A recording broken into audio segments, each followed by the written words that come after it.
As president, François Hollande steered France through deadly extremist attacks, poured troops into battle abroad and anchored the boldest ever world agreement to fight global warming. But as he hands power Sunday to his former protégé Emmanuel Macron, he may be most remembered for his failure to create jobs and his crushing unpopularity. After a 5-year term, Hollande makes way for Macron, his former advisor then economy minister, in a ceremony at the Élysée presidential palace. The socialist leader, who described himself as normal, was able to comfort and unite his nation during its worst terrorist attacks in decades. Following January 2015 attacks at satirical magazine Charlie Hebdo and a kosher supermarket, Hollande proved to be a statesman who brought world leaders together to link arms and march through Paris to defy extremism. The emotional image of him hugging German Chancellor Angela Merkel, eyes shut, close to his cheek, was published around the world. In November 2015, Hollande faced the deadliest attacks inflicted on France since World War II when 130 people were slain in Paris at restaurants, at a concert venue and outside a stadium. That night, Hollande vowed to attack the Islamic State group without mercy as the jihadist group claimed responsibility. When terrorists can commit such atrocities, they must know that they will face a determined, united France, he declared. France remains under a state of emergency since then. Last year, another tragic attack killed 86 victims in Nice on July 14, France's National Bastille Day holiday. Over the years, Hollande turned from what some considered flimsy custard to become an active, strong chief of war. In 2013, he launched a military operation in Mali against al-Qaeda-linked Islamist extremists who he believed posed a threat to the African Sahel region. The same year, he also sent troops to the Central African Republic in an intervention aimed at disarming ex-rebels and militias that were pushing the country toward anarchy. Since September 2014, France's jet fighters have been bombing its targets in Iraq as part of the US-led coalition, and extended that operation to Syria beginning in September 2015.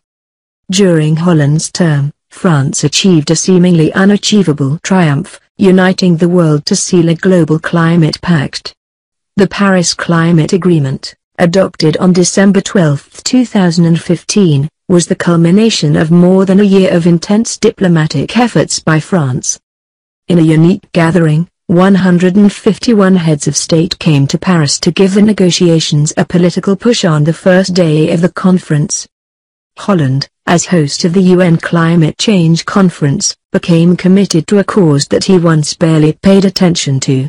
At every meeting with a foreign leader and during every visit abroad prior to the talks, he kept mentioning the climate conference even when it was not front-page news.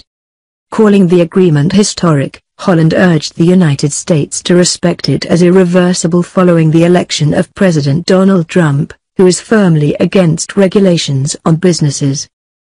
Despite his diplomatic successes, Hollande remained highly unpopular at home, presiding over a jobless rate of around 10%, which only starting to slightly decrease last year. His poll numbers quickly dropped after he came to power. He promoted a 75% tax on income earned above €1 million, $1.09 million, that triggered huge protests in the business, sports and artistic worlds. The super tax was never fully applied and ultimately abandoned, but it still damaged France's image in international business circles. Meanwhile, the government raised taxes on French households. A pro-business turn in 2014, including policies to encourage job hiring, didn't produce the expected results for France's economy. Some on the French left, including ones within his Socialist Party, accused Hollande of helping international businesses instead of French workers. 1 year after his election, Hollande was able to legalize gay marriage and allow same-sex couples to adopt children. The measure still prompted hundreds of thousands to march for months in protest. There's no doubt Hollande will remain associated in French minds with one image, that of a man in a motorcycle helmet, reportedly going to a secret rendezvous with his lover, French actress Julie Gayet. Hollande ended his 7-year relationship with Valérie Trierweiler 2 weeks after the report. Gayet and Hollande have never appeared together in public. Last December, Hollande looked at his poll numbers and announced he was not seeking re-election. Despite the effort to present a fresh leader to the public, his Socialist Party was crushed in the latest presidential election, not even making it to the May 7 runoff won by the independent Macron.